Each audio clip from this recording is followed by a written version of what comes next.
আমি বাংলাদেশ বুদ্ধিস্ট ফেডারেশনের পক্ষ থেকে আমাদের মুসলিম ভাই তথা দেশবাসীকে ঈদের শুভেচ্ছা জানাচ্ছি। আমরা এদেশের বাসিন্দা, আমরা যেন সকলেই ধর্ম বর্ণ নির্বিশেষে শান্তি সম্প্রীতিতে বসবাস করতে পারি। আমাদের দেশটা সাম্প্রদায়িক সম্প্রীতির দেশ। এদেশে আমরা সকলেই মিলেমিশে থাকব।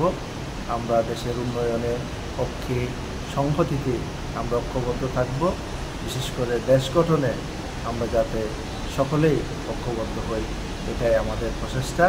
বিশেষ করে এদেশে হিন্দু সম্প্রদায় তার ধর্ম পালন করবে, বৌদ্ধ সম্প্রদায় তার ধর্ম পালন করবে, খ্রিস্টান সম্প্রদায় তার ধর্ম পালন করবে, মুসলিম সম্প্রদায়ও তার ধর্ম পালন করবে।